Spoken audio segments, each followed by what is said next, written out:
Um verdadeiro centro magnético ajuda não só a reconhecer uma escola, mas também a assimilar o ensinamento da escola, que difere tanto das influências A quanto das influências B, e pode ser chamado influência C. A influência C só pode ser transmitida pela palavra, por ensinamento direto, por explicação e demonstração. Quando o homem encontra a influência C e se mostra capaz de assimilá-la, disse que ele, em certo ponto de si mesmo, isto é, em seu centro magnético, está libertado da lei do acidente. A partir desse momento, o centro magnético desempenhou o seu papel. Conduziu o homem a uma escola ou ajudou-o a dar os primeiros passos nela. Daí por diante, as ideias e os ensinamentos da escola ocupam o lugar do centro magnético e começam a penetrar lentamente nas diferentes partes da personalidade e depois, com o tempo, até a essência. Podem-se colher muitas informações sobre as escolas, sua organização e sua atividade, simplesmente lendo e estudando os períodos da história em que as escolas eram mais acessíveis. Mas há certas coisas que só podem aprender nas próprias escolas. E as explicações dos princípios e das regras da escola ocupam um lugar muito grande em seu ensinamento. Um dos mais importantes princípios que se aprendem desse modo é que o verdadeiro trabalho da escola deve ser feito simultaneamente em 3 linhas. Um trabalho em uma linha ou um trabalho em 2 linhas não pode ser verdadeiro trabalho de escola. Quais são essas 3 linhas? Na primeira conferência disse que essas conferências não são uma escola. Agora vou poder explicar por que elas não são uma escola. Um dia, durante uma conferência, fizeram essa pergunta: aqueles que estudam este ensinamento trabalham só para si mesmo ou trabalham para os outros? Vou respondê-la agora. A linha de trabalho, a primeira linha de trabalho é o estudo de si e o estudo do ensinamento ou da linguagem. Quem trabalha nessa linha trabalha seguramente para si mesmo. A segunda linha é o trabalho com outras pessoas pertencentes à escola. Trabalhando com elas, não se trabalha somente com elas, mas para elas. Assim, na segunda linha, aprende-se a trabalhar com seres humanos e para seres humanos. Eis porque a segunda linha de trabalho é particularmente difícil para certas pessoas. Na terceira linha, trabalha-se para a escola. A fim de poder trabalhar para a escola, é necessário, em primeiro lugar, compreender o trabalho da escola. Compreender suas metas e suas necessidades, e isso exige tempo, a menos que se esteja realmente bem preparado. Certas pessoas podem até começar pela terceira linha, ou, em todo caso, reconhecê-la com muita facilidade. Quando dizia que essas conferências não são uma escola, queria dizer que elas só permitem uma única linha de trabalho, quer dizer, o estudo do ensinamento e o estudo de si. É verdade que o próprio fato de estudar junto permite aos homens travar conhecimento com a segunda linha de trabalho. Pelo menos aprendem a suportar-se uns aos outros. E se sua visão for bastante ampla e sua percepção bastante rápida, poderão até vislumbrar a segunda e a terceira linhas de trabalho. Entretanto, não se pode esperar muito destas simples conferências. Na segunda linha de trabalho, quando a escola está completamente organizada, os alunos devem não só falar juntos, mas trabalhar juntos. E esse trabalho pode assumir formas muito diferentes, mas deve sempre, de uma maneira ou de outra, ser útil à escola. Isso significa que, trabalhando na primeira linha, estuda-se a segunda, e trabalhando na segunda linha, estuda-se a terceira. Mais tarde, aprenderão por que essas 3 linhas são todas necessárias e por que sem elas não há trabalho que possa progredir eficazmente em direção a uma meta bem definida. Desde já, compreender a razão principal dessa necessidade de 3 linhas de trabalho, se derem conta de que o homem está adormecido e de que, seja qual for o trabalho que empreenda, ele perde rapidamente todo o interesse por esse trabalho e o prossegue mecanicamente. São necessárias 3 linhas, principalmente porque o trabalho em uma linha desperta o homem que adormece em outra. Se trabalharmos realmente em 3 linhas, jamais poderemos cair totalmente no sono. Em todo caso, não poderemos dormir tão tranquilamente quanto antes. Seremos constantemente despertados e veremos que nosso trabalho se deteve. Posso ainda indicar-lhes uma diferença bem característica entre as 3 linhas de trabalho. Na primeira linha, o trabalho essencial é o estudo do ensinamento, o estudo de si, a observação de si, e deve-se demonstrar em seu trabalho certa iniciativa em relação a si mesmo. Na segunda linha, participa-se de um trabalho organizado, onde cada um só deve fazer o que lhe é pedido. Nenhuma iniciativa é exigida, nem mesmo admitida na segunda linha. Aí o essencial é a disciplina. Trata-se de conformar-se exatamente com o que lhe é dito, sem deixar intervir a menor ideia pessoal, mesmo que esta pareça melhor que as que foram dadas. Na terceira linha pode-se novamente manifestar certa iniciativa, mas deve-se sempre exercer um controle sobre si e não se permitir tomar decisões contrárias às regras e princípios ou contrárias ao que foi pedido. Disse que o trabalho começa pelo estudo da linguagem. A esse respeito, vai lhe ser muito útil ver que já conhecem certo número de palavras desta nova linguagem, e vai ser também igualmente útil reuni-las e listá-las. Devem, porém, escrevê-las sem nenhum comentário, isto é, sem interpretá-las. Os comentários, interpretações ou explicações devem estar em sua compreensão. Não podem transcrevê-los. Se isso fosse possível, o estudo dos ensinamentos psicológicos seria muito simples. Bastaria publicar uma espécie de dicionário ou glossário e cada um saberia tudo aquilo que é necessário saber. Infeliz ou felizmente, isso é impossível. E os homens devem aprender a trabalhar, cada um por si mesmo. Voltemos aos centros e tratemos de descobrir por que não podemos desenvolver-nos mais rapidamente sem passar por um longo trabalho de escola. Sabemos que quando aprendemos alguma coisa, acumulamos novos materiais em nossa memória. Mas o que é nossa memória? Para compreendê-lo, devemos aprender a considerar os centros como máquinas distintas e independentes que comportam rolos de matéria sensível que podem ser comparados com as matrizes de fonógrafo. Tudo o que nos acontece, tudo o que vemos, tudo o que ouvimos, tudo o que sentimos, tudo o que aprendemos é registrado nesses rolos. Em outros termos, todos os acontecimentos interiores e exteriores deixam certas impressões nesses rolos. Impressões é uma palavra muito boa porque aí se trata realmente de uma impressão, de uma pegada. Uma impressão pode ser profunda, pode ser superficial, ou simplesmente pode ser uma impressão fugaz, que desaparece rapidamente sem deixar vestígio. Mas profundas ou superficiais são sempre impressões. E essas impressões nos rolos são tudo o que possuímos. Tudo o que conhecemos, tudo o que aprendemos, tudo o que experimentamos, tudo está aí nesses rolos. Igualmente, todos os nossos processos de pensamentos, nossos cálculos, nossas especulações, limitam-se a comparar as inscrições dos rolos, a relê-las ainda e sempre a tentar relacioná-las para compreendê-las e assim por diante. Não podemos pensar nada de novo, nada que não se encontre escrito nos rolos.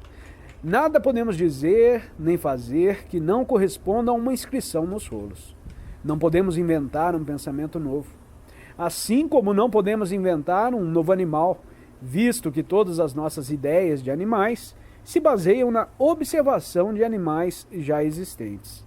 As inscrições ou impressões são gravadas nos rolos, são postas em relação pelas associações.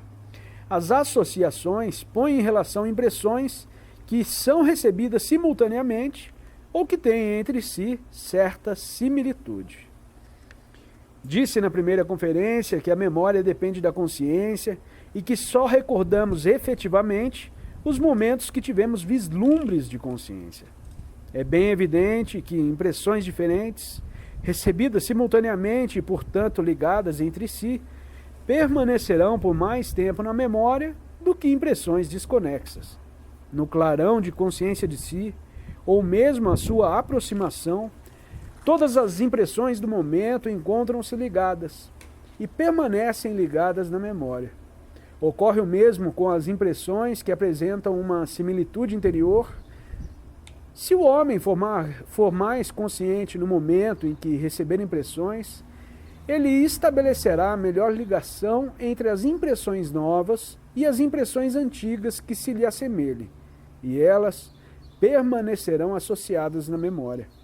Ao contrário, se o homem receber impressões num estado de identificação, sequer as notará e os vestígios delas desaparecerão, antes mesmo de terem sido examinadas ou associadas. No estado de identificação, o homem não vê nem ouve, fica completamente imerso nos seus agravos, nos seus desejos ou na imaginação. O homem não pode se separar das coisas, dos sentimentos ou das lembranças. Fica apartado de todo o resto do mundo.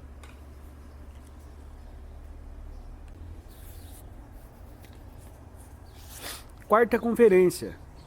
Começaremos hoje por um exame mais detalhado dos centros. Eis o diagrama dos centros. A cabeça, o centro intelectual, o tórax, centro emocional, e a parte inferior do tronco e costas, centro motor e instintivo. Esse diagrama mostra o homem de pé, de perfil, olhando para a esquerda e indica a posição respectiva dos centros, de maneira muito esquemática. Na realidade, cada centro ocupa o corpo todo e penetra, por assim dizer, no organismo inteiro. Ao mesmo tempo, cada centro possui o que se chama seu centro de gravidade. O centro de gravidade do centro intelectual está no cérebro. O centro de gravidade do centro emocional está no plexo solar. Os centros de gravidade do centro motor e do centro instintivo estão na medula espinhal. É necessário compreender que no estado atual de nossos conhecimentos, não temos meio algum de verificar essa asserção, principalmente porque cada centro possui numerosas propriedades que permanecem ignoradas pela ciência moderna, mesmo no plano anatômico. Isso pode parecer estranho, mas o fato é que a anatomia do corpo humano está longe de ser uma ciência completa. De modo que, como os centros não são inacessíveis, o estudo deles deve começar pela observação de suas funções, que se oferecem inteiramente a nossas pesquisas. Trata-se aí de uma maneira de proceder de todo usual nas diferentes ciências, física, química, astronomia e fisiologia, quando não podemos alcançar os fatos, objetos ou matérias que queremos estudar. Devemos começar pelo estudo de seus resultados ou de seus vestígios. No caso presente, vamos nos ocupar das próprias funções dos centros, de modo que tudo o que estabelecemos a propósito das funções poderá aplicar-se aos centros. Os centros têm muitos pontos comuns, mas ao mesmo tempo cada centro possui características particulares que nunca devemos perder de vista. Um dos princípios mais importantes a compreender é a grande diferença que existe entre as velocidades dos centros, isto é, entre as velocidades respectivas de suas funções. O mais lento é o centro intelectual. A seguir, embora mais rápidos, vem o centro instintivo e motor, que tem mais ou menos a mesma velocidade. O mais rápido de todos é o centro emocional. E, no entanto, no estado de sono desperto, só muito raramente trabalha com uma velocidade próxima de sua velocidade real. Em geral, trabalha com a velocidade dos centros instintivo e motor. A observação pode nos ajudar a constatar uma grande diferença na velocidade das funções, mas não nos pode dar números exatos. Na realidade, a diferença entre as funções de um mesmo organismo é muito grande, maior do que se pode imaginar.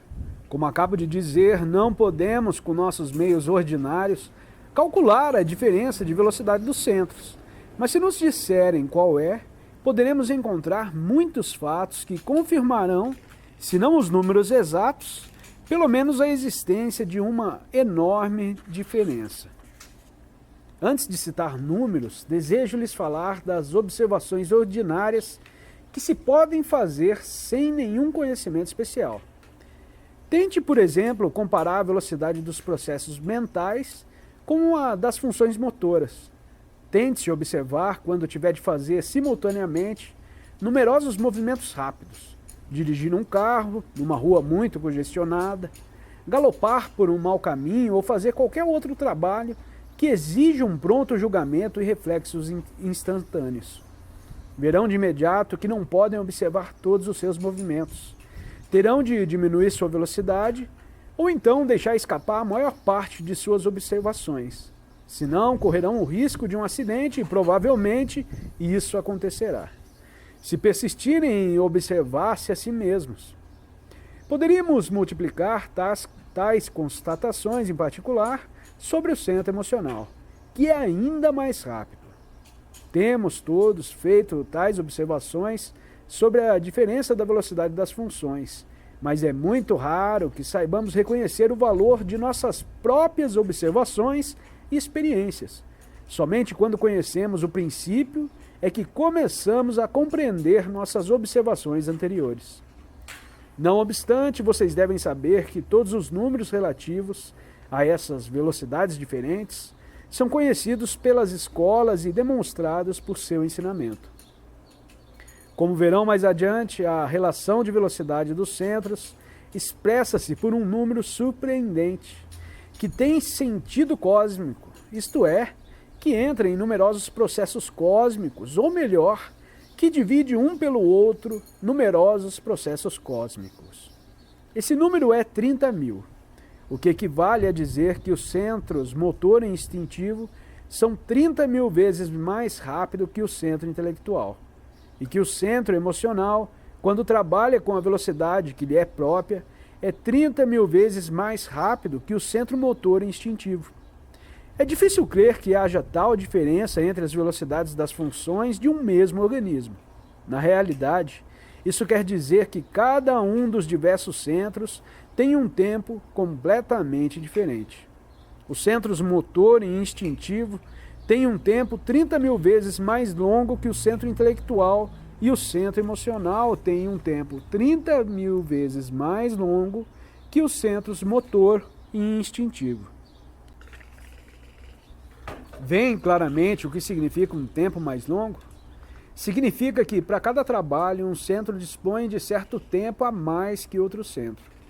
Por mais singular que isto pareça, o fato da grande diferença de velocidade dos centros explica grande número de fenômenos bem conhecidos que a ciência ordinária não pode explicar e, geralmente, deixa passar em silêncio ou simplesmente recusa discutir.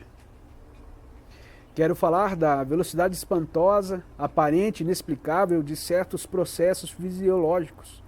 Por exemplo, um homem bebe um copo de bebida alcoólica e no mesmo instante, em menos de 1 segundo, experimenta todas as espécies de sensações novas. Uma sensação de calor, de relaxamento, de alívio, um sentimento de paz, de contentamento, de bem-estar, ou ao contrário, de angústia, de irritação e assim por diante. O que ele sente pode ser diferente segundo os casos, mas o certo é que o corpo reage muito rapidamente ao estimulante, quase instantaneamente. Não é necessário, aliás, tomar o exemplo da bebida alcoólica ou de outro estimulante. Se um homem tem muita sede ou muita fome, um copo de água ou um pedaço de pão produzirão o mesmo efeito súbito. Podem-se constatar fenômenos semelhantes que evidenciam a enorme velocidade de certos processos, particularmente quando se observam os sonhos. Citei exemplos deste em Um Novo Modelo do Universo. Existe a mesma diferença entre o centro instintivo e o centro intelectual, do mesmo modo que existe entre o centro motor e o centro intelectual. Mas estamos de tal modo habituados a esses fenômenos que não notamos quão estranhos e incompreensíveis eles são. Naturalmente, para um homem que jamais dirigiu sua atenção sobre si mesmo e nunca tentou estudar-se, nada há de estranho nisso, como aliás em qualquer outra coisa. Mas na realidade, do ponto de vista da fisiologia comum, esses fenômenos parecem quase milagrosos. O fisiologista sabe quantos processos complicados se efetuam entre o momento em que se ingere um gole de bebida alcoólica ou um copo de água e o momento em que sentem os efeitos. Cada substância que entra no organismo pela boca deve ser analisada, submetida a provas diversas antes de ser aceita ou rejeitada. E tudo isso se passa em menos de um segundo. É um milagre e ao mesmo tempo não é. Pois se conhecermos a diferença de velocidade dos centros, e se nos lembrarmos de que o centro instintivo, a quem cabe esse trabalho, tem 30.000 vezes mais tempo que o centro intelectual, do qual nos servimos para medir nosso tempo ordinário, compreenderemos como tal coisa pode produzir-se. Isso significa que o centro instintivo dispõe não de um segundo, mas de mais de 8 horas de seu tempo próprio para fazer esse trabalho. E em 8 horas, esse trabalho pode certamente ser executado sem pressa, inútil num laboratório comum. Assim, nossa ideia sobre a extraordinária rapidez desse processo é mera ilusão, devido ao fato de que consideramos nosso tempo ordinário, ou o tempo do centro intelectual, como o único existente. Voltaremos mais adiante ao estudo da diferença de velocidade dos centros. Tentemos agora compreender outra característica dos centros, o que nos fornecerá mais tarde excelentes dados para a observação de si e para o trabalho sobre si. Vamos supor que cada centro está dividido em duas partes, positiva e negativa. Essa divisão é particularmente clara para o centro intelectual e para o centro instintivo. Assim, todo o trabalho do centro intelectual se divide em duas partes, afirmação e negação, sim e não. A cada instante, em nosso pensamento, uma das duas prevalece sobre a outra, ou então ambas têm força igual, de onde a indecisão.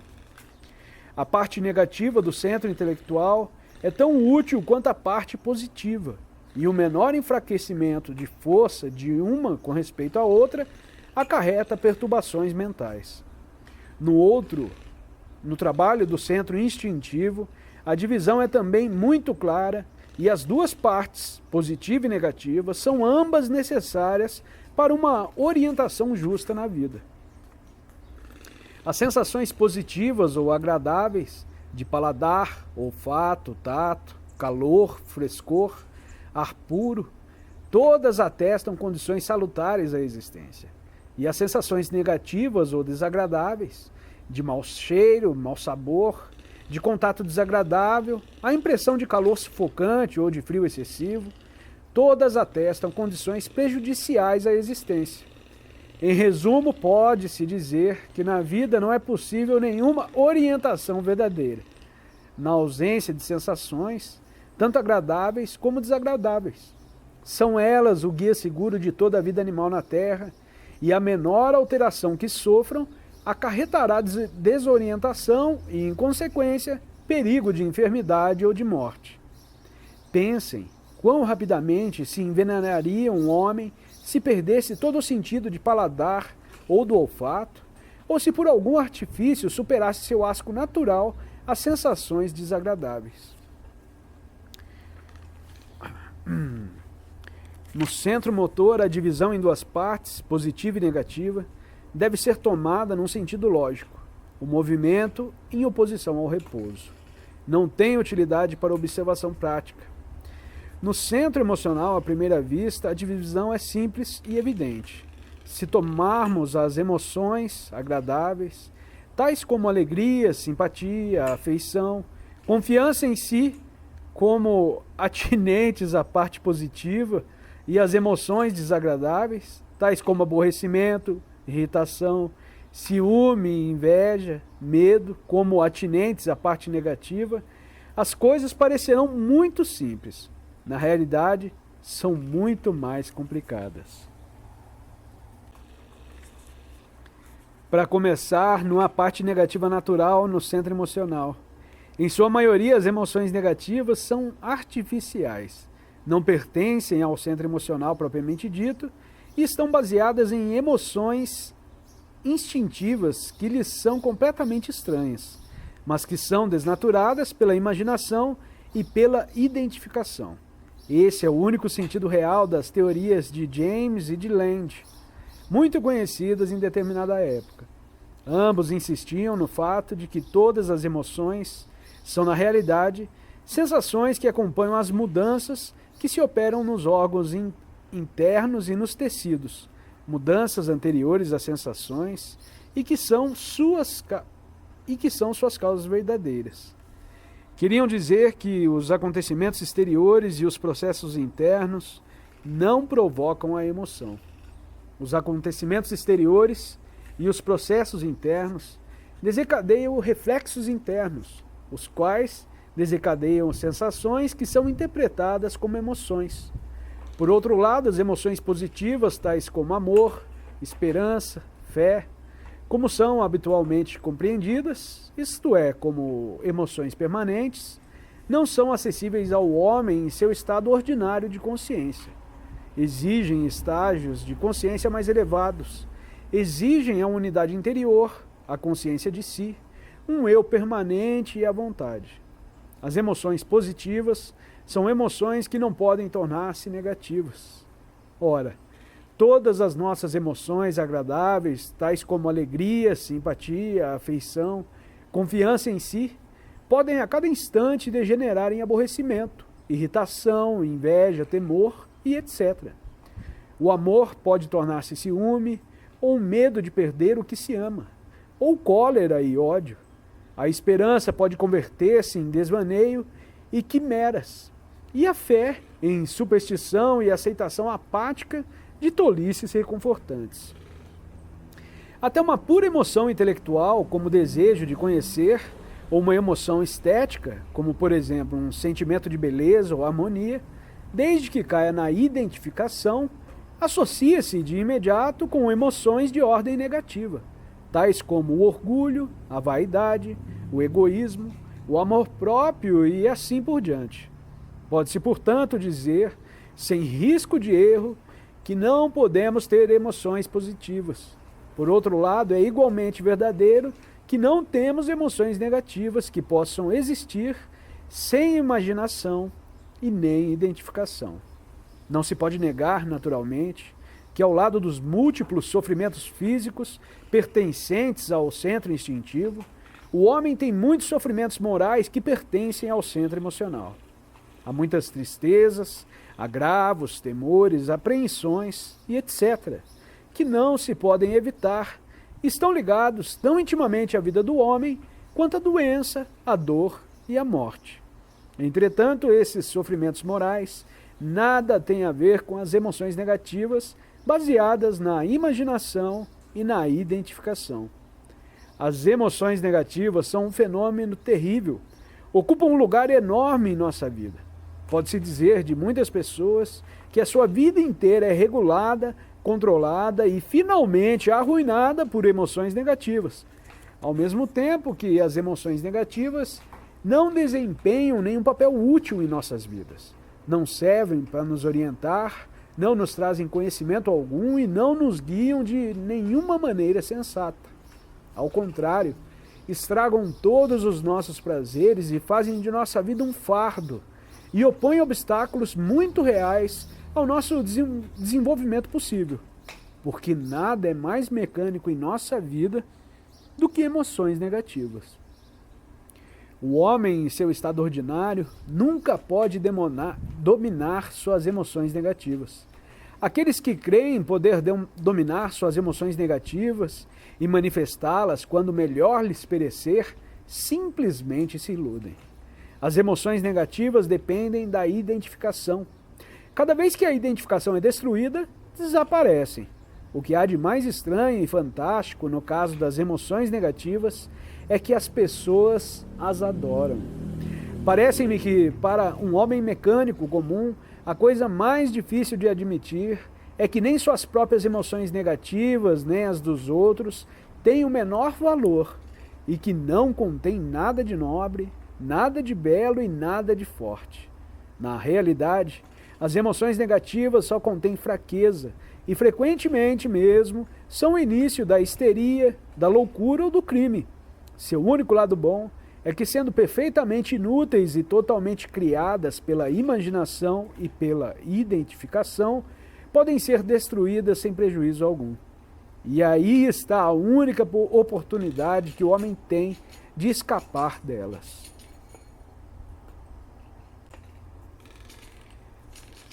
Se as emoções negativas fossem úteis ou necessárias para um menor objetivo e se constituíssem uma função de uma parte do centro emocional, cuja existência fosse real, o homem não teria chance alguma de desenvolvimento, porque nenhum desenvolvimento é possível enquanto o homem fica com suas emoções negativas. Na linguagem das escolas, existe um preceito relativo à luta contra as emoções negativas. O homem deve sacrificar seu sofrimento. Dirão, haverá algo mais fácil a sacrificar? Mas, na realidade, as pessoas sacrificariam tudo, exceto suas emoções negativas. Não há prazer nem gozo que o homem não esteja pronto a sacrificar por razões fúteis, mas jamais sacrificará seu sofrimento. E, em certo sentido, isso se explica. Obnubilado por velha superstição, o homem espera sempre algo do sacrifício de seus prazeres, mas nada espera do sacrifício de seu sofrimento. Está cheio de ideias falsas sobre o sofrimento. Continua pensando que o sofrimento lhe é enviado por Deus ou por deuses para seu castigo ou sua edificação, e sentirá até medo de saber que é possível desembaraçar-se tão simplesmente de seu sofrimento. O que torna essa ideia ainda mais difícil de compreender é a existência de numerosos sofrimentos, dos quais o homem não pode realmente libertar-se, sem contar os sofrimentos baseados na imaginação e aos quais não pode nem quer renunciar, tais como a ideia de injustiça e a crença na possibilidade de suprimi-la. Além disso, muitas pessoas só têm emoções negativas. Todos os seus eus são negativos. Se tirassem delas suas emoções negativas, simplesmente desabariam e se desfariam em fumaça. Que seria de toda a nossa vida sem as emoções negativas? Que sucederia com o que chamamos arte, com o teatro, o drama, a maioria dos romances? Infelizmente, não há chance alguma de que as emoções negativas desapareçam por si mesmas. As emoções negativas só podem ser dominadas e só podem desaparecer com a ajuda das escolas, de sua ciência e de seus métodos. A luta contra as emoções negativas faz parte da disciplina das escolas. Está estreitamente ligada a todo o trabalho das escolas. Qual é, pois, a origem das emoções negativas, dado que são artificiais, anormais e inúteis? Como não conhecemos a origem do homem, não estamos em condições de discutir essa questão. Só podemos falar das emoções negativas e de sua origem com relação a nós mesmos e a nossas vidas. Por exemplo, observando as crianças, podemos ver como as emoções negativas lhes são ensinadas e como as aprendem sozinhas, imitando os adultos e as crianças mais velhas.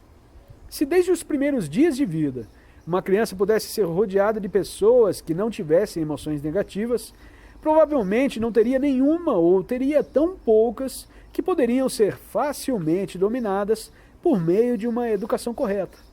Mas na vida atual é bem diferente e graças a todos os exemplos que pode ver e ouvir, graças às leituras, ao cinema, etc., uma criança de 10 anos já conhece toda a gama de emoções negativas e pode imaginá-las, reproduzi-las e identificar-se com elas tão bem quanto um adulto.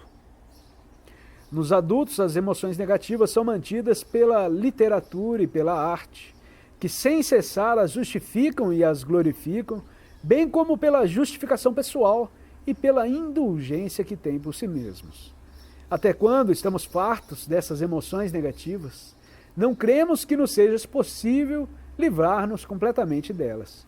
Na realidade, temos muito mais poder do que pensamos sobre as emoções negativas, sobretudo a partir do momento em que sabemos o quanto são perigosas e como é urgente lutar contra elas. Mas encontramos demasiadas desculpas para elas e nadamos no oceano do egoísmo ou da autocompaixão, segundo o caso, descobrindo faltas em toda parte, salvo em nós. O que acaba de ser dito mostra que nos encontramos numa estranha situação quanto ao nosso centro emocional. Ele não tem parte positiva nem parte negativa. Na maioria dos casos, suas funções negativas são inventadas e há muitas pessoas que nem sequer, uma vez na vida, experimentaram uma emoção real. Tão ocupada está sua existência com emoções imaginárias. De modo que não podemos dizer que nosso centro emocional está dividido em duas partes, positiva e negativa. Podemos dizer apenas que temos emoções agradáveis e emoções desagradáveis, e que todas as emoções que não são negativas no momento podem tornar-se negativas à menor provocação ou até sem provocação alguma. Assim é o verdadeiro quadro de nossa vida emocional e, se nos olharmos sinceramente, deveremos dar-nos conta de que enquanto cultivarmos e admirarmos em nós mesmos todas essas emoções envenenadas, não poderemos esperar ser capazes de desenvolver a unidade, a consciência ou a vontade. Se tal desenvolvimento fosse possível, todas essas emoções negativas se integrariam em nosso ser e tornar-se-iam permanentes em nós, o que significa para nós a impossibilidade de algum dia nos livrarmos delas. Felizmente para nós, tal eventualidade está excluída. Em nosso estado atual, o único lado bom é que nada é permanente em nós. Se a menor coisa se tornar permanente, será sinal de loucura. Somente os alienados podem ter um ego permanente. Diga-se de passagem que esse fato reduz a nada certo termo errôneo que também se insinuou na linguagem psicológica atual sob a influência da psicanálise. Refiro-me à palavra complexo. Não há nada que corresponda à ideia de complexo em nossa estrutura psicológica.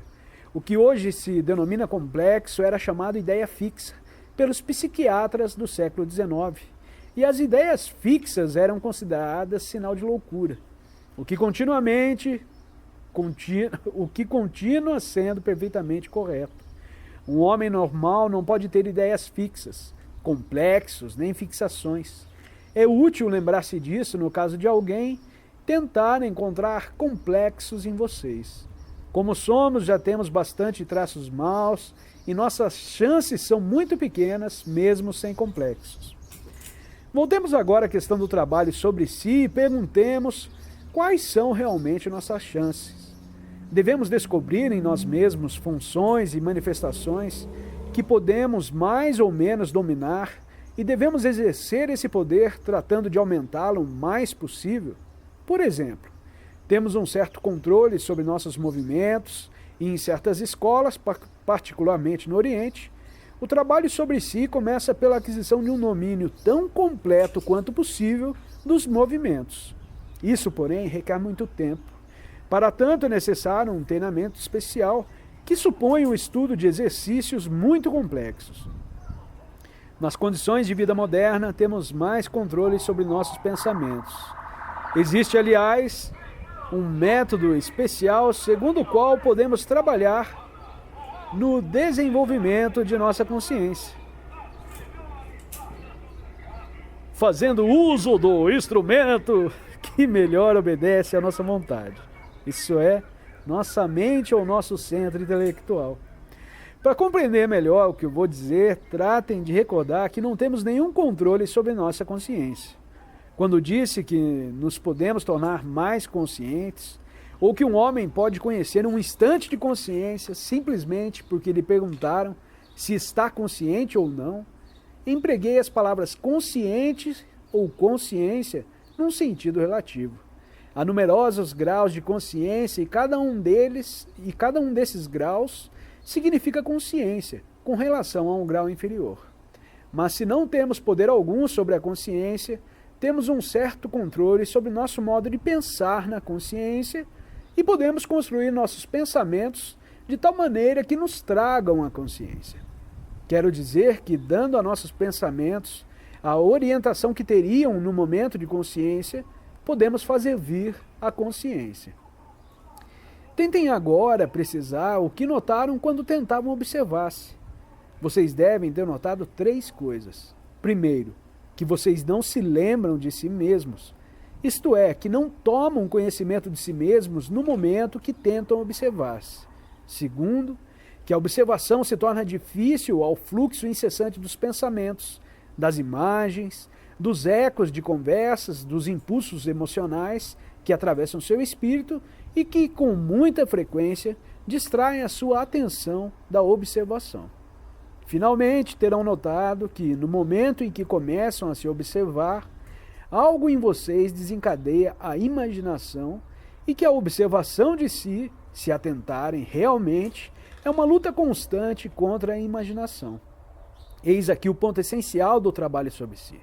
Se o homem se der conta de que no trabalho todas as dificuldades provêm do fato de que não pode lembrar-se de si mesmo, já sabe o que deverá fazer.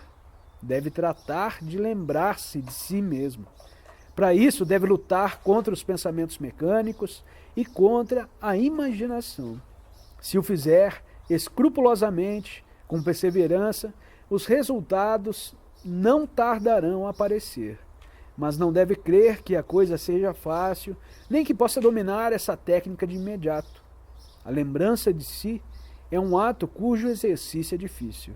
A lembrança de si não deve basear-se na espera dos resultados, pois poder-se-ia então identificar-se com seus próprios esforços. Deve basear-se na compreensão do fato de que não nos lembramos de nós mesmos, mas que ao mesmo tempo podemos nos lembrar de nós mesmos, se fizermos esforços suficientes e de maneira adequada. Não podemos nos tornar conscientes à vontade, no momento em que desejamos, porque não somos senhores de nossos estados de consciência, mas podemos nos lembrar de nós mesmos à vontade, por um curto momento, porque até certo ponto comandamos nossos pensamentos. E se começarmos a nos lembrar de nós mesmos, dando a nossos pensamentos uma forma especial, isto é, vendo que não nos lembramos de nós mesmos, que ninguém se lembra de si mesmo e compreendendo que tudo o que isso significa, eis aí o que nos leva até a consciência. Deverão recordar que encontramos o ponto fraco nos muros de nossa mecanicidade. Esse ponto fraco é o fato de saber que não nos lembramos de nós mesmos e de compreender que podemos tratar de nos lembrar de nós mesmos. Até o presente, nosso único propósito foi o estudo de si. Agora, com a compreensão da necessidade de uma mudança real em nós mesmos, o trabalho começa.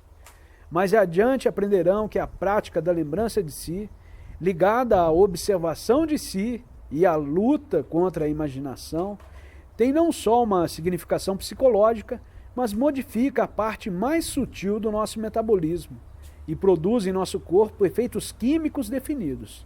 Talvez fosse melhor dizer efeitos alquímicos. De maneira que, partindo da psicologia, chegamos hoje à alquimia, isto é, a ideia de transformação de elementos grosseiros em elementos sutis.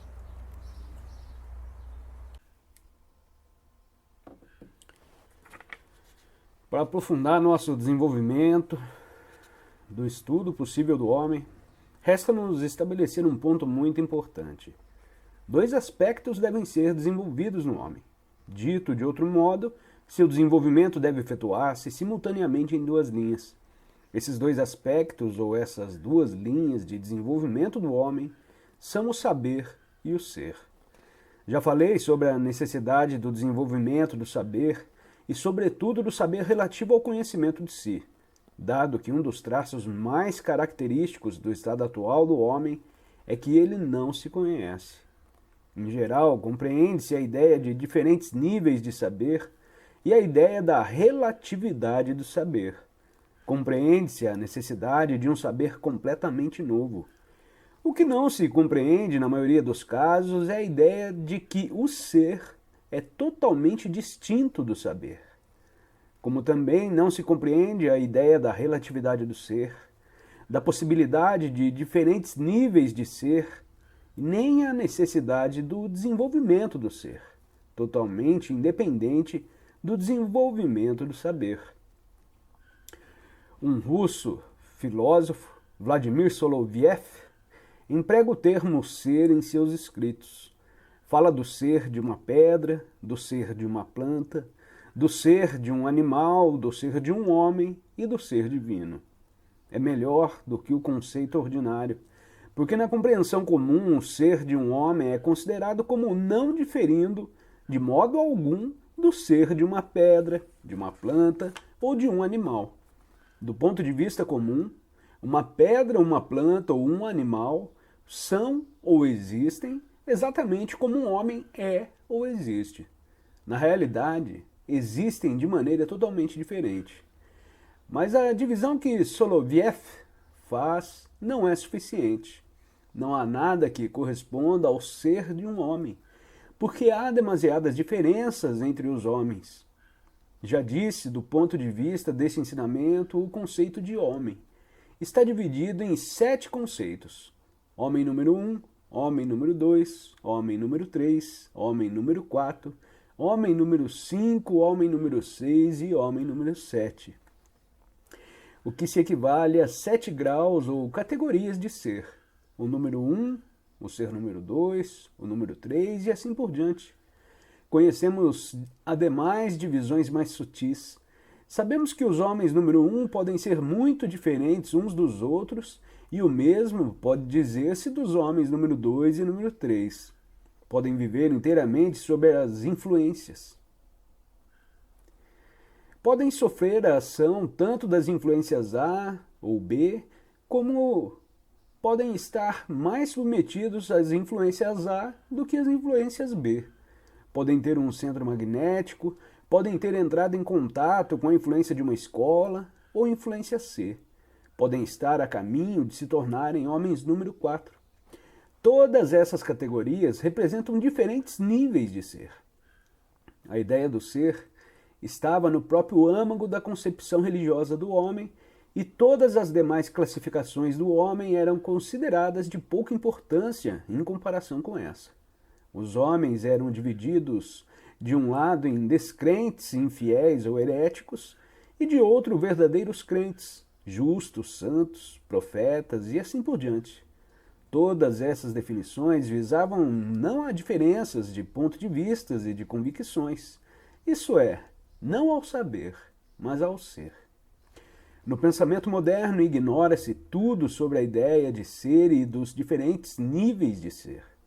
Ao contrário, imagina-se que quanto mais divergências e contradições houver no ser de um homem, mais brilhante e interessante ele poderá ser. Admite-se em geral, embora tácita, e às vezes até abertamente, que um homem pode viver na mentira, pode ser egoísta, covarde, extravagante e perverso, sem que isso o impeça de ser um grande sábio, um grande filósofo ou um grande artista. Evidentemente, isso é impossível. Com efeito, embora essa incompatibilidade dos diferentes traços de um único e mesmo ser seja geralmente considerada originalidade, é apenas uma fraqueza.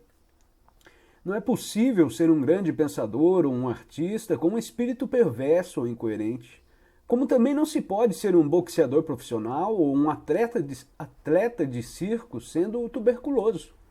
A difusão dessa ideia de que a incoerência e a amoralidade seriam sinais de originalidade é responsável por numerosas charlatanices científicas, artísticas ou religiosas de nosso tempo e possivelmente de todos os tempos.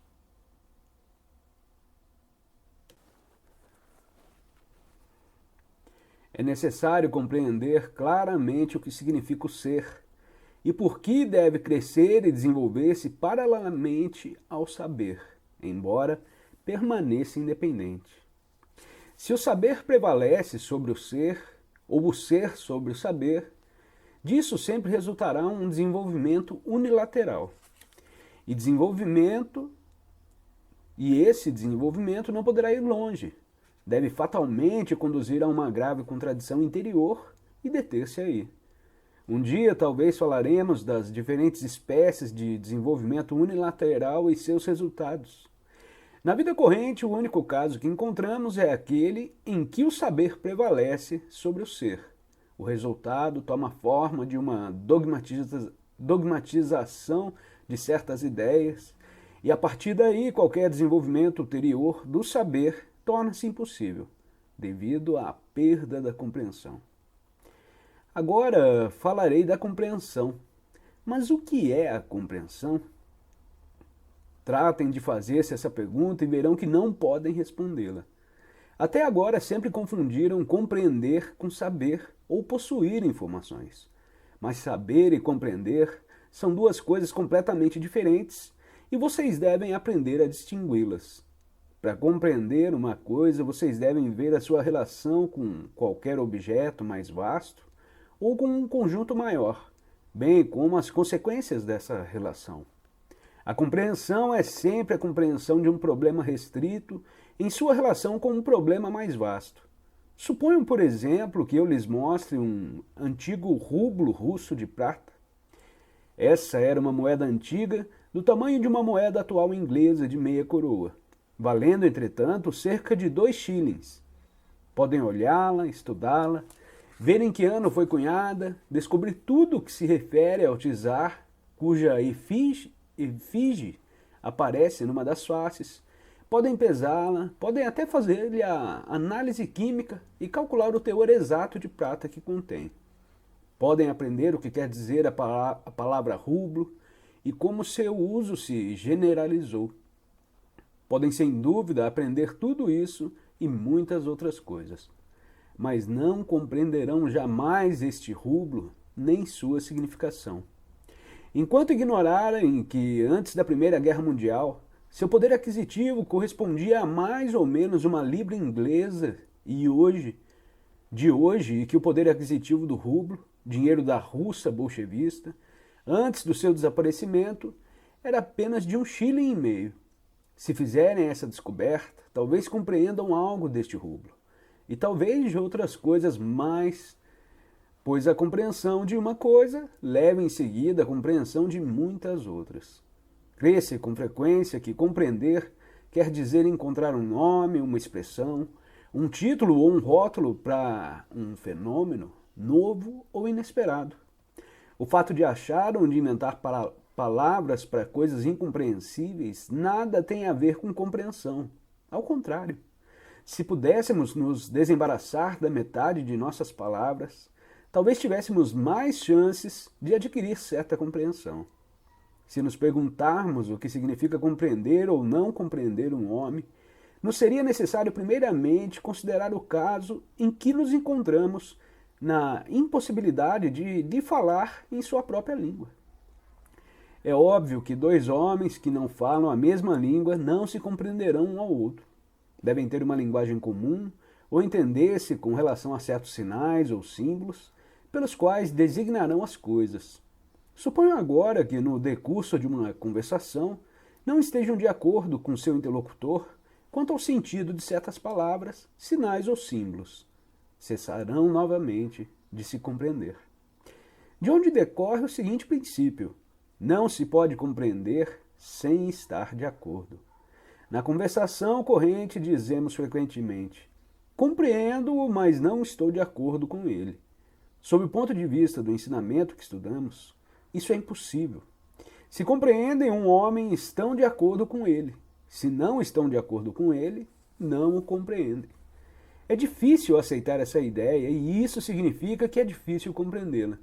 Como acabo de dizer, há 2 lados do homem que devem ser desenvolvidos durante o curso normal de sua evolução: o saber e o ser. Mas nem o saber nem o ser podem imobilizar-se ou permanecer no mesmo estado. Se um deles não cresce e não fortalece, diminui e se enfraquece. A compreensão é, de certo modo, a média aritmética entre o saber e o ser. E isso mostra a necessidade de um crescimento simultâneo do saber e do ser. Se um dos dois diminui enquanto o outro aumenta, isso não altera a média aritmética. Essa ideia permite explicar por que compreender significa estar de acordo. Para que se compreendam, dois homens devem não só possuir um saber igual, mas lhes é também necessário um ser igual. Só então é que será possível uma compreensão mútua. Outra ideia falsa, particularmente difundida em nossa época, é a de que compreensão pode ser diferente. A de que qualquer um de nós pode compreender, isto é, tem o direito de compreender uma única e mesma coisa de maneira diferente. Do ponto de vista deste ensinamento, nada é mais falso. Não pode haver diferentes compreensões. Só pode haver uma única compreensão. O resto é incompreensão ou compreensão incompleta. Entretanto, as pessoas pensam comumente que compreendem as coisas de maneira diferente. Podemos ver exemplos disso todos os dias. Como explicar essa aparente contradição? Na realidade, não há aí contradição alguma. Compreender uma coisa significa compreendê-la enquanto parte, em sua relação com o todo. Mas a ideia de todo pode ser muito diferente para as pessoas segundo o seu saber e seu ser. Eis porque também, nesse ponto, o ensinamento é necessário. Aprende-se a compreender compreendendo este ensinamento e todas as coisas que com ele se relacionam. Mas para falar no plano ordinário, pondo de lado toda a ideia de escola ou de ensinamento, temos que admitir que há tantas maneiras de compreender quanto são os homens. Cada um compreende cada coisa à sua maneira, segundo as suas rotinas ou hábitos mecânicos, mas trata-se aí apenas de uma compreensão completamente subjetiva, totalmente relativa. O caminho que conduz à compreensão objetiva passa pelo ensinamento das escolas e pela mudança de ser. A fim de explicar este último ponto, devo voltar à divisão do homem em 7 categorias. Devem compreender que há uma grande diferença entre os homens número 1, 2 e 3, por um lado, e os homens da categoria superiores por outro. Na realidade, essa diferença é muito maior do que podemos imaginar. Tão grande que, desse ponto de vista, pode-se considerar a vida dividida em 2 círculos concêntricos: o círculo interior e o círculo exterior da humanidade. O círculo interior pertence aos homens 5, 6 e 7. Ao círculo exterior, os homens 1, 2 e 3. Os homens número 4 estão no umbral do círculo interior, isto é, entre os 2 círculos. Por sua vez, o círculo interior divide-se em 3 círculos concêntricos. O mais interior é o dos homens número 7, o intermediário, o dos homens número 6 e o mais exterior, o dos homens número 5. Essa divisão não nos diz respeito no momento. Para nós, os 3 círculos formam apenas um. O círculo exterior no qual vivemos tem vários nomes que designam seus diferentes aspectos. É chamado círculo mecânico, porque nele tudo acontece. Tudo nele é mecânico e porque os homens que nele vivem são máquinas. É também chamado círculo da confusão das línguas, porque aqueles que vivem nesse círculo falam todos línguas diferentes e nunca se compreendem. Cada um compreende a coisa à sua maneira. Isso nos leva a uma definição muito interessante da compreensão. A compreensão é uma coisa que pertence ao círculo interior da humanidade e não nos pertence de modo algum. Se certos homens do círculo exterior se dão conta de que não se compreendem uns aos outros e se sentem a necessidade de se compreender, devem tentar penetrar no círculo interior, pois só ali há possibilidade de compreensão mútua. As diferentes espécies de escolas servem de portas pelas quais os homens podem passar para o círculo interior. Penetrar, porém, num círculo superior àquele no qual nasceu, exige do homem um trabalho longo e difícil. O primeiro passo nesse trabalho é o estudo de uma nova linguagem. E que linguagem é essa que estudamos? Perguntarão. E agora lhes posso responder. É a linguagem do círculo interior. A linguagem por meio do qual os homens podem compreender-se uns aos outros. devemos nos dar conta de que, estando fora do círculo interior, só podemos aprender os rudimentos dessa linguagem. Mas já esses rudimentos nos ajudarão a compreender-nos uns aos outros melhor do que poderíamos fazê-lo na falta deles. Cada um dos 3 círculos interiores tem sua linguagem própria. Estamos atualmente estudando a linguagem do mais exterior desses círculos interiores. Aqueles que pertencem a esse círculo estudam a linguagem do círculo intermediário. E aqueles que pertencem ao círculo intermediário estudam a linguagem do círculo mais interior. Se me perguntarem como se pode provar tudo isso, vou lhes responder que isso só poderá ser provado pelo procedimento do estudo de si mesmo e da observação de si. Se descobrimos que o estudo desse ensinamento nos permite nos compreender e compreender os outros ainda mais, certos livros ou certas ideias, melhor do que podíamos fazê-lo antes e, em particular, se descobrimos certos fatos precisos que testemunhem o desenvolvimento de nossa compreensão, isso será então uma prova, pelo menos um sinal de possibilidade de prova. Não devemos esquecer que, do mesmo modo que nossa consciência, nossa compreensão não está sempre no mesmo nível, eleva-se ou abaixa continuamente, isso quer dizer que em dado momento compreendemos melhor e que em outro compreendemos menos bem.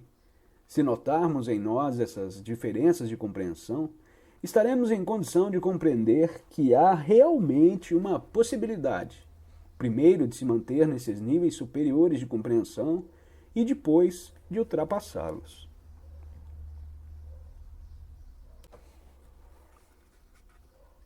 Um estudo teórico, porém, não basta. Devem trabalhar sobre seu ser e trabalhar para mudar seu ser. Se puderem definir sua meta como um desejo de compreender os outros, deverão lembrar-se de um princípio fundamental das escolas. Só poderão compreender os outros na medida em que se compreenderem, e somente no nível do seu próprio ser. Isso significa que poderão julgar o saber dos outros, mas não poderão julgar o seu ser. Só poderão ver neles aquilo que já viram em si mesmos. Mas sempre cometemos o erro de crer que podemos julgar o ser dos outros. Na realidade, se desejarmos entrar em contato com homens mais desenvolvidos que nós e compreendê-los, deveremos trabalhar para mudar nosso ser. Devemos voltar agora aos estudos dos centros, assim como ao estudo da atenção e da lembrança de si, pois são os únicos caminhos que levam à compreensão. Afora a divisão em 2 partes, positiva e negativa, que, como vimos, não é a mesma nos diferentes centros, cada um dos 4 centros é dividido em 3 partes. Correspondem essas partes à própria divisão dos centros entre si. A primeira parte é mecânica e inclui os princípios instintivo e motor, com ou sem predominância de um deles. A segunda é a emocional e a terceira, intelectual. O diagrama seguinte indica a posição dessas partes no centro intelectual. No caso aqui se trata de um círculo dividido no meio e depois dividido verticalmente por mais 3 partes, mais 2 divisões. O centro intelectual está dividido em 2 partes, positiva e negativa, e para cada uma delas se divide em 3 partes. Assim, pois, o centro comporta de fato 6 partes. Cada uma dessas 6 partes subdivide-se por uma vez em 3, mecânica, emocional e intelectual. Só falaremos, porém, dessas subdivisões mais tarde, com exceção de uma delas, a parte mecânica do centro intelectual, de que vamos falar agora. A divisão de um centro em 3 partes é muito simples. Sua parte mecânica trabalha quase automaticamente, não exige atenção alguma, mas por isso mesmo não pode adaptar-se às mudanças de circunstâncias, não pode pensar, continua a trabalhar como começou, mesmo quando as circunstâncias tenham mudado completamente. No centro intelectual, a parte mecânica compreende todo o trabalho de registro das impressões, das lembranças e das associações. É tudo o que deveria fazer normalmente. Isso é, se as outras partes fizerem seu próprio trabalho. Nunca deveria ela responder às perguntas que se dirigem ao centro por inteiro, nem tentar resolver os problemas dele, e nunca deveria decidir nada. Infelizmente, o fato é que ela está sempre pronta a decidir e responde sempre a toda espécie de perguntas, de uma maneira muito estreita e muito limitada, com frases feitas, expressões de gíria e chavões políticos. Tudo isso, como muitos outros elementos de nossas reações habituais, constitui o trabalho da parte mecânica do centro intelectual. Essa parte tem o seu próprio nome. Chama-se aparelho formatório ou também centro formatório. Muitas pessoas, sobretudo entre os homens número 1, ou seja, a grande maioria, passam toda a sua vida somente com seu aparelho formatório, sem jamais recorrer às outras partes do seu centro intelectual. Para todas as necessidades imediatas da vida, para receber as influências A e responder a elas, e para deformar ou rejeitar as influências C, o aparelho formatório é mais do que suficiente. É sempre possível reconhecer o pensamento do centro formatório. Por exemplo, o centro formatório parece poder contar apenas até 2.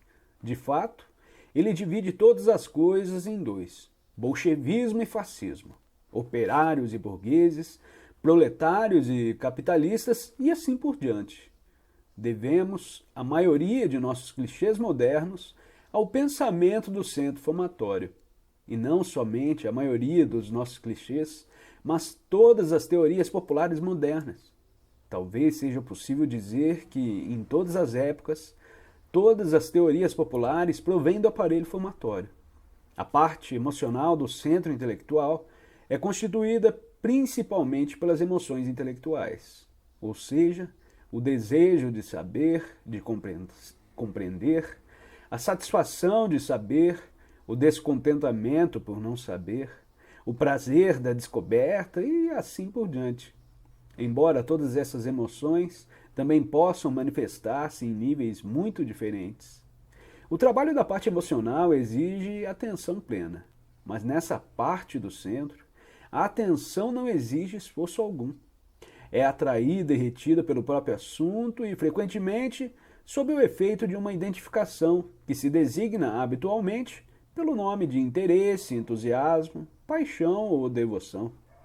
A parte intelectual do centro intelectual comporta a faculdade de criar, construir, inventar, descobrir. Não pode trabalhar sem atenção. Mas a atenção nessa parte do centro deve ser controlada e mantida pela vontade e pelo esforço. Este será nosso critério principal no estudo das diferentes partes dos centros. Se as considerarmos do ponto de vista da atenção, saberemos imediatamente em que parte do centro nos encontramos. Sem atenção ou com uma atenção errante, estamos na parte mecânica. Com uma atenção atraída e retida pelo assunto, da observação ou da reflexão, estamos na parte emocional. Com uma atenção controlada e mantida sobre um assunto por meio da vontade, estamos na parte intelectual. Ao mesmo tempo, esse método mostra como fazer trabalhar as partes intelectuais dos centros. Observando a atenção e tentando controlá-la, nos obrigamos a trabalhar nas partes intelectuais dos centros, pois o mesmo princípio se aplica igualmente a todos os centros. Embora talvez não nos seja fácil distinguir as partes intelectuais nos outros centros, e especialmente no centro instintivo, cuja parte intelectual não exige para seu trabalho nenhuma atenção que possamos perceber ou controlar. Tomemos o centro emocional. Deixarei de lado, por enquanto, as emoções negativas. Só nos ocuparemos da divisão do centro em 3 partes: mecânica, emocional e intelectual. A parte mecânica compreende o humor barato, os gracejos estereotipados, o sentido de comicidade mais grosseiro, o gosto da excitação, o amor aos espetáculos sensacionais, aos desfiles, ao sentimentalismo, o prazer de encontrar-se numa multidão, de fazer parte de uma multidão, a atração pelas emoções coletivas de todas as espécies, a tendência a afundar por completo nas emoções mais baixas, os meios animais, crueldade, egoísmo, covardia, inveja, ciúme, etc. A parte emocional pode ser muito diferente segundo as pessoas. Pode comportar o senso do humor ou o senso cômico, bem como a emoção religiosa, a emoção estética, a emoção moral, e nesse caso pode levar ao despertar da consciência moral. Mas com a identificação, pode converter-se em algo muito diferente. Pode ser muito irônica, zombeteira, sarcástica, pode ser má, obstinada, cruel e ciumenta, embora de maneira menos primitiva que a parte mecânica. A parte intelectual do centro emocional, com a ajuda das partes intelectuais dos centros motor e instintivo, detém o poder de criação artística. No caso das partes intelectuais, dos centros motor e instintivo, necessárias à manifestação da faculdade criadora, não estarem bastante educadas ou não lhe responderem em seu desenvolvimento, essa faculdade pode manifestar-se nos sonhos. Isso explica a beleza, às vezes maravilhosa, dos sonhos de certas pessoas que, por outro lado, não são nada artistas. A parte intelectual do centro emocional é também a sede principal do centro magnético. Quero dizer que se o centro magnético só existir no centro intelectual ou na parte emocional do centro emocional, não será bastante forte para que sua ação seja efetiva e será sempre suscetível de cometer erros ou de fracassar. Mas a parte intelectual do centro emocional, quando está plenamente desenvolvida e trabalha com toda a sua potência, é um caminho para os centros superiores. No centro motor, a parte mecânica é automática. Todos os movimentos automáticos, que na linguagem corrente são chamados de instintivos, lhe pertencem, assim como a imitação e a capacidade de imitação que tão grande papel desempenha na vida. A parte emocional do centro motor corresponde, sobretudo, ao prazer do movimento. A paixão pelos jogos e pelos esportes normalmente deveria depender dessa parte do centro motor. Mas quando a identificação ou outras emoções se mesclam com ela, é raro que ocorra assim. E na maioria dos casos, a paixão pelos esportes encontra-se na parte motora do centro intelectual ou do centro emocional. A parte intelectual do centro motor é um instrumento muito importante e muito interessante. Quem tenha tido ocasião de fazer bem um trabalho físico, não importa qual, sabe que cada espécie de trabalho exige muita invenção. Devemos inventar nossos pequenos métodos para tudo o que fazemos. Tais inventos são o trabalho da parte intelectual, do centro motor, como são muitas outras invenções do homem. O poder que os atores possuem de imitar à vontade, a voz, as entonações e os gestos dos outros, provém também da parte intelectual do centro motor. Mas quando esse poder de imitação atinge um grau superior, exige ao mesmo tempo o trabalho da parte intelectual do centro emocional. O trabalho do centro instintivo permanece, para nós, muito obscuro. Realmente só conhecemos, quero dizer, só sentimos e só podemos observar sua parte sensorial e emocional. Sua parte mecânica compreende as sensações habituais, que com frequência não notamos em absoluto, mas que servem de base às outras sensações. Compreende também os movimentos instintivos no sentido correto da expressão, isso é, todos os movimentos internos, tais como os da circulação do sangue, da digestão e os reflexos internos e externos. A parte intelectual ocupa um lugar muito grande e muito importante. No estado de consciência de si ou quando dele se está próximo, pode-se entrar em contato com a parte intelectual do centro instintivo e colher assim muitos dados sobre o funcionamento da máquina e suas possibilidades. A parte intelectual do centro instintivo aparece como um cérebro por trás de todo o trabalho do organismo. Um cérebro que nada tem em comum com o do centro intelectual. O estudo das partes dos centros e de suas funções específicas exige um certo grau de lembrança de si. sem se lembrar de si mesmo, não se pode observar durante tempo bastante longo ou com bastante clareza para sentir e compreender a diferença entre as funções provenientes das diversas partes dos diferentes centros. O estudo da atenção, melhor que qualquer outra coisa, revela as partes dos centros, mas o estudo da atenção exige, por seu turno, um certo grau de lembrança de si. Cedo compreenderão que todo o seu trabalho sobre si mesmos depende da lembrança de si e que sem ela não pode fazer nenhum progresso. E a lembrança de si é um despertar parcial, ou o começo de um despertar. Naturalmente, e isso deve ficar muito claro, nenhum trabalho pode ser feito no sono. Encerramos aqui a leitura do livro Psicologia da Evolução Possível ao Homem, P.D. Ouspensky.